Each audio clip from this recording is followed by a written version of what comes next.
ഇത് യാഥാർത്ഥ്യമാണ് എന്ന് തോന്നുന്ന തരത്തിൽ ഒരു പരസ്യത്തിന്റെ രൂപമില്ലാതെ കൊടുത്തിരിക്കുക. അതാണ് ഞാൻ ആദ്യം പറഞ്ഞത്. പരസ്യമാണെന്ന് മനസ്സിലാവില്ല. ഇതൊരു റിയൽ വാർത്തയാണ് റിപ്പോർട്ട് ചെയ്തിരിക്കുന്നത് എന്ന് തോന്നുന്ന തരത്തിലാണ്. പ്രതിപക്ഷ നേതാവ് വി.ഡി. സതീശന്റെ വാക്കുകളാണ്. അദ്ദേഹം തിരുവനന്തപുരത്ത് നടത്തിയ വാർത്താ സമ്മേളനത്തിൽ പറഞ്ഞ വാക്കുകളാണ്. അദ്ദേഹം പറയുന്നത്, ഇന്നത്തെ പ്രമുഖ മലയാള പത്രങ്ങളിൽ 1-ാം പേജിലും 2-ാം പേജിലും വന്ന പരസ്യം അത് വസ്തുതയല്ല, വസ്തുതയാണ് എന്ന് തോന്നിപ്പിക്കുന്ന തരത്തിൽ കൊടുത്ത പരസ്യമാണ് എന്നാണ്. എന്നാൽ ഇത് വസ്തുതയാണ്, തോന്നിപ്പിക്കുന്ന തരത്തിൽ കൊടുത്തതല്ല, വസ്തുത പറഞ്ഞു പോവുകയാണ് ചെയ്തത്. പിയാടി തന്നെ അക്കാര്യം വ്യക്തമാക്കുന്നുണ്ട്.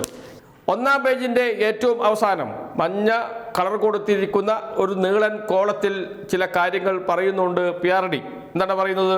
10 വർഷങ്ങൾക്ക് മുമ്പ് മലയാള പത്രങ്ങളിൽ നിറഞ്ഞു നിന്ന വാർത്തകൾ കൊണ്ട് രൂപപ്പെടുത്തിയ 1-ാം പേജ് ആണിത്. 10 വർഷങ്ങൾക്ക് മുമ്പ് മലയാള പത്രങ്ങളിൽ നിറഞ്ഞു നിന്ന വാർത്തകളാണ് ഇത് എന്ന്. അതിനുശേഷം പറയുന്നു, ഇതിലെ വാർത്തകൾ വസ്തുതാപരവും രൂപകൽപ്പന പ്രതീകാത്മകവുമാണ്. വാർത്തകൾ വസ്തുതാപരമാണ്, അത് അന്ന് വന്ന വാർത്തകളാണ് എന്ന് വെച്ചാൽ ഉമ്മൻചാണ്ടി സർക്കാരിൻ്റെ കാലത്ത് പ്രമുഖ മാധ്യമങ്ങളിൽ വന്ന വാർത്തകളാണ്. പക്ഷേ രൂപകൽപ്പന അത് പ്രതീകാത്മകമാണ് എന്ന് പറയുന്നുണ്ട്. വസ്തുതാപരമായ കാര്യങ്ങളാണ് പറയുന്നത്. നമുക്കിതിലെ 1-ാമത്തെ വാർത്ത നോക്കാം. ആ വാർത്ത, കേരളം ഇനി ഇരുട്ടിൽ, ഇന്ന് മുതൽ ലോഡ് ഷെഡിംഗ്, രാവിലെയും വൈകിട്ടും അരമണിക്കൂർ വീതം വൈദ്യുതി മുടങ്ങും, വ്യവസായത്തിന് 25% പവർ കട്ട് എന്നാണ്.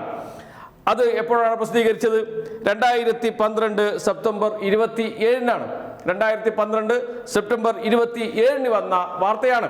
ഇനിയിപ്പോൾ പൂട്ടലിന്റെ വക്കിൽ KSRTC, ആനവണ്ടികൾ കട്ടപ്പുറത്ത്, മാസം 124 കോടിയോളം രൂപ നഷ്ടം, KSRTC തനിയെ നിന്നുപോകും വകുപ്പ് മന്ത്രി. KSRTC തനിയെ നിന്നു പോകുമെന്ന് പറഞ്ഞിരിക്കുന്നത് അന്ന് ആര്യടൻ മുഹമ്മദാണ്, വകുപ്പ് മന്ത്രിയാണ്. ആ വാർത്ത വന്നിരിക്കുന്നത് എപ്പോഴാണ്? 2014 ജൂൺ 5-ന്. 2014 ജൂൺ 5-ന് എന്ന് വെച്ചാൽ ഉമ്മൻചാണ്ടി സർക്കാരിന്റെ അവസാന കാലത്ത്. 2011-ലാണ് ഉമ്മൻചാണ്ടി സർക്കാർ അധികാരത്തിൽ വരുന്നത്, UDF സർക്കാർ അധികാരത്തിൽ വരുന്നത്. 2014 എന്ന് വെച്ചാൽ 3 വർഷങ്ങൾ കഴിഞ്ഞതിന് ശേഷമുള്ള സ്ഥിതിയാണ്. കേരളത്തെ പുതുക്കി പണിയാൻ എന്നൊക്കെ പറഞ്ഞാണല്ലോ UDF സർക്കാർ അധികാരത്തിൽ വന്നിരിക്കുന്നത്. ആ സർക്കാരിൻ്റെ ഏതാണ്ട് അവസാന കാലത്തേക്ക് 3 വർഷം കഴിഞ്ഞ ഘട്ടത്തിൽ വന്ന വാർത്തയാണ് പൂട്ടലിൻ്റെ വക്കിൽ KSRTC തനിയെ നിന്നുപോകുമെന്ന് വകുപ്പ് മന്ത്രി തന്നെ പറഞ്ഞ വാർത്ത. കെടുകാര്യസ്ഥതയും ധൂർത്തും നടത്തിപ്പിലെ പാളിച്ചകളും കൊണ്ട് ഏത് നിമിഷവും പൂട്ടിപ്പോകാവുന്ന അവസ്ഥയിലാണ് പാവപ്പെട്ടവരുടെ യാത്രാമാർഗമായ KSRTC. അതിരൂക്ഷമായ പ്രതിസന്ധിയിലേക്കാണ് അനുദിനം കോർപ്പറേഷൻ കൂപ്പുകുത്തിക്കൊണ്ടിരിക്കുന്നത് എന്ന് പറഞ്ഞുകൊണ്ടുള്ള വാർത്ത. ഇനിയിപ്പം നോക്കൂ, 40% സ്കൂളുകളും അടച്ചുപൂട്ടൽ ഭീഷണിയിൽ, കുട്ടികൾ എവിടെ പോയി പഠിക്കും എന്ന വാർത്ത. ആ വാർത്ത വന്നിരിക്കുന്നത് 2014 മെയ് 31-നാണ്. 2014 മെയ് 31-ന്റെ പത്രങ്ങൾ പരിശോധിച്ചാൽ നമുക്ക് ആ വാർത്ത കാണും. ആ കാലത്ത്, ആ സമയത്ത് മാധ്യമങ്ങളിൽ മുഴുവൻ വന്ന വാർത്തകളാണ്.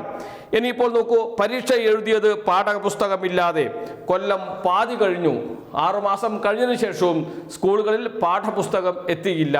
ആ വാർത്ത വന്നിരിക്കുന്നത് 2014 ഡിസംബർ 19-നാണ്. ഇനിയിപ്പോൾ മറ്റൊരു വാർത്തയുണ്ട്, പെൻഷനുകൾ മുടങ്ങിയിട്ട് 18 മാസം എന്ന് പറഞ്ഞ വാർത്ത. അങ്ങനെ ഒരു വാർത്തയേ ഇല്ല എന്നാണ് UDF നേതാക്കൾ പറഞ്ഞു നടക്കുന്നത്. 18 മാസം മുടങ്ങിയിട്ടേ ഇല്ല പെൻഷൻ എന്ന് പറഞ്ഞ UDF നേതാക്കളെ നമുക്ക് കാണാം. പക്ഷേ വാർത്ത വന്നിരിക്കുന്നത് 2014 ഏപ്രിൽ 1-നാണ്. ഇനിയിപ്പോൾ മറ്റൊരു വാർത്തയുണ്ട്, ടാറിനും കുടിശ്ശിക, റോഡ് പണി നിലച്ചു. 2014 ഡിസംബർ 16-ന് വന്ന വാർത്ത. ദേശീയപാത വികസനം കേരളത്തിൽ ഇപ്പോൾ നടന്നുകൊണ്ടിരിക്കുകയാണ്. ദേശീയപാത വികസനം മതിയാക്കി ദേശീയപാത അതോറിറ്റി കേരളം വിട്ട വാർത്ത നൽകിയിരിക്കുന്നത്, അതും ഈ പരസ്യത്തിൽ കൊടുത്തിട്ടുണ്ട്. ആ വാർത്ത വന്നിരിക്കുന്നത് 2014 ഒക്ടോബർ 28-നാണ്. 2014 ഒക്ടോബർ 28-ന്. സാമ്പത്തിക വർഷത്തിന്റെ അവസാന ദിവസം ട്രഷറി കാലി. സാമ്പത്തിക പ്രതിസന്ധിയിലായിരുന്നു UDF സർക്കാർ. അതിന്റെ വാർത്തയാണ്, ഖജനാവ് കാലി, നിത്യച്ചെലവിന് കൈനീട്ടണം, സാമ്പത്തിക വർഷത്തിന്റെ അവസാന ദിവസം ട്രഷറി കാലി. ആ വാർത്ത വന്നിരിക്കുന്നത് 2014 ഏപ്രിൽ 1-നാണ്.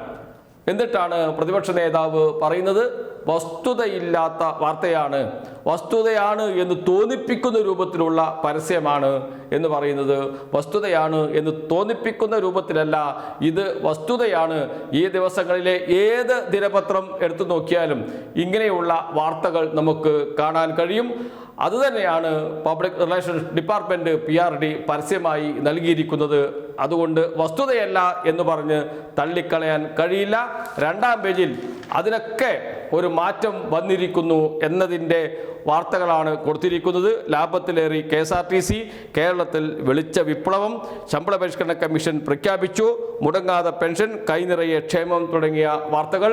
എന്താണോ UDF സർക്കാരിൻ്റെ കാലത്ത് നടന്നത് അതിൻ്റെ നേരെ അപ്പുറം എന്ന് വെച്ചാൽ മുടങ്ങിക്കിടക്കുന്ന എല്ലാം ഇപ്പോൾ നേരെയായി, എല്ലാം ശരിയായി വരുന്നു എന്ന് ചൂണ്ടിക്കാണിക്കുന്ന പരസ്യം.